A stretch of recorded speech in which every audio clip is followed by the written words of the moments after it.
Patient తాలూకా condition బట్టి treatment అనేది ఉంటది. మెడిసిన్ అనేది ఇస్తామన్నారు. అంటే ఇప్పుడు లైక్ ఒబెసిటీ అంటే మనకి కంటికి కనిపిస్తుంది. వీళ్ళు అవును. వెయిట్ ఉన్నారు ఇదా. కానీ రిమైనింగ్ కొన్ని కొన్ని కండిషన్స్ అనేవి మనకు కనిపించవు. మరి అలాంటప్పుడు వాటి కోసం ఏమైనా టెస్ట్ ఉంటుందా? లేకపోతే ఎలా తెలుస్తుందది? జనరల్‌గా ఏంటి అనంటే, ఇప్పుడు మీరన్నది చాలా కరెక్ట్ క్వెషను. ఇప్పుడు మామూలుగా T3, T4, TSH అని ఈ 3 చేయిస్తాం. ఇవే చాలా అక్యురేట్ టెస్ట్. కానీ థైరాయిడ్ ఒకవేళ ఈ థైరాయిడ్ ఆటో ఇమ్యూనిటీ నుంచి ఏమైనా డెవలప్ అయిందా అని తెలుసుకోవాలి అనంటే యాంటీ టీపీఓ యాంటీబాడీస్ అని చేస్తారన్నట్టు. అంటే టీపీఓ యాంటీబాడీస్ అంటే థైరాయిడ్ పెరాక్సిడేజ్ యాంటీబాడీస్ అని ఒక టెస్ట్ ఉంది. దీంట్లో ఒకవేళ ఈ యాంటీ టీపీఓ యాంటీబాడీస్ ఇంక్రీజ్ అయ్యి ఉన్నాయి అనంటే వాళ్ళలో ఆటో ఇమ్యూనిటీ ఎక్కువగా ఉంది అని అర్థం. ఇక్కడ మనకేమైపోయింది, ఓహో! అయోడిన్ యొక్క డెఫిషియన్సీ వలన రాలేదు ఇది, యాంటీ టీపీఓ యాంటీబాడీస్ ఇంక్రీజ్ అయ్యి ఉన్నాయి అని అంటే అర్థం ఏంటి? ఆటో ఇమ్యూనిటీ నుంచి వచ్చింది. ఆటో ఇమ్యూనిటీ ఎలా డెవలప్ అయింది? ఆటో ఇమ్యూనిటీ డెవలప్ అవ్వడానికి స్ట్రెస్సే కారణమా? అంటే వాళ్ళకున్న రోజువారీ టెన్షన్స్ ఇట్లాంటివే కారణమా? ఇంకేదైనా ఏదో ఇంజ్యూరీసో లేకపోతే అంతకంటే ముందు ఏదైనా ఫీవర్‌లో అట్లాంటివి ఏవైనా కారణాల తర్వాత ఆటో ఇమ్యూనిటీ డెవలప్ అయిందా? ఏదైనా షాకా?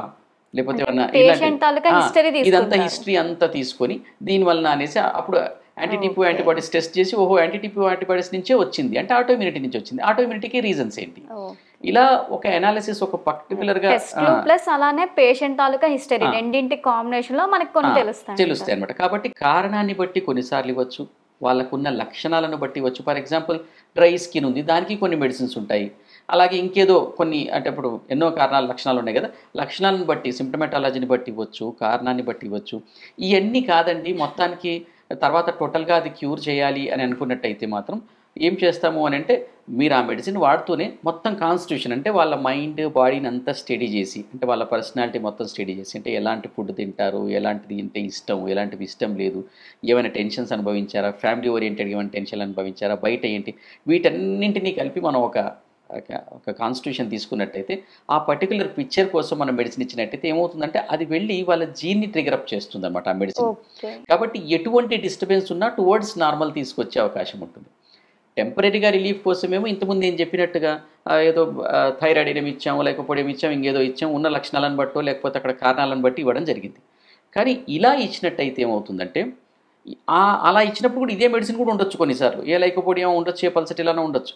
బట్ అయినప్పటికీ ఈ విధంగా ఇచ్చినట్టయితే వాళ్ళ జీన్‌ని అది కరెక్ట్ చేసుకుంటూ, లోపల ఉన్నటువంటి సమస్యలను కరెక్ట్ చేసుకుంటూ స్లోగా తగ్గుతుంది.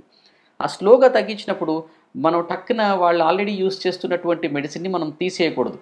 అంటే 50 ఎంసీజీ ఏదో యూజ్ చేస్తున్నారు థైరాక్సిన్.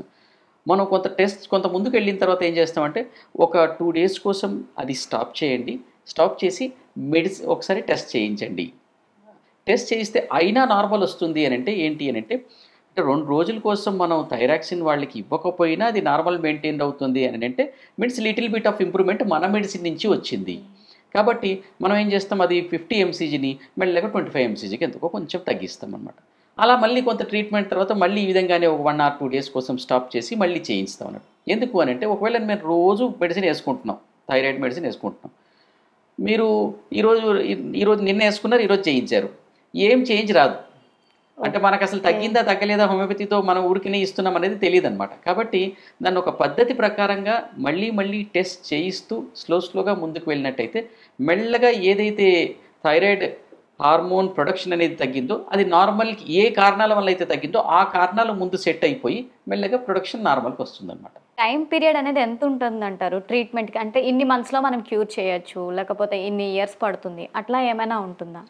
అంటే టైమ్ పీరియడ్ లేదు అంటే డిపెండ్స్ అమ్మా. లైఫ్ టైమ్ కూడా ఉంటుందంటారా? లేదు డిపెండ్స్ అమ్మా. ఎట్లా ఉంటుందంటే ఇప్పుడు ఈ మధ్యనే చిన్న ప్యూబర్టీ అంటే టీనేజ్‌లో ఇప్పుడిప్పుడే మెన్స్ట్రుయేషన్ స్టార్ట్ అయినటువంటి పిల్లలకి అట్లాంటి వాళ్ళకైతే తొందరగానే తగ్గిపోతుంది. అంటే అది ఒక 6 నెలలు పట్టొచ్చు, సంవత్సరం పట్టొచ్చు, దీంట్లో తగ్గిపోతుంది.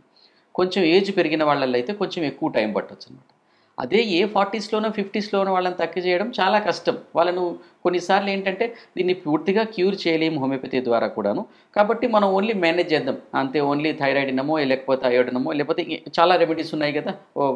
అలాంటివన్నీ ఇచ్చేస్తూ మనం మేనేజ్ చేస్తూ లైఫ్ లాంగ్ మేనేజ్ చేయాల్సి వస్తుంది. ఎట్లయితే మనం థైరాయిడ్ టాబ్లెట్ వేసుకున్నామో అలా లైఫ్ లాంగ్ కూడా మేనేజ్ చేయొచ్చు. కానీ బిలో 30 ఇయర్స్‌లో ఉన్న వాళ్ళని కానీ లేకపోతే ఎస్పెషల్‌గా ప్యూబర్టీ నుంచి 25 ఇయర్స్ వరకు అని దాదాపుగా క్యూర్ కూడా అయిపోతుంది అది. కానీ ఇంకో విషయం వస్తుంది. క్యూర్ అయిపోయిందండి మళ్ళీ మాకు లైఫ్ లాంగ్ రాదా అనేసి. అనంటే మీరు కొంచెం సరే ఏదో పెద్ద ప్రాబ్లమ్ వచ్చేది మనం అటో ఇటో చేసి దాన్ని కరెక్ట్ చేసేసాం.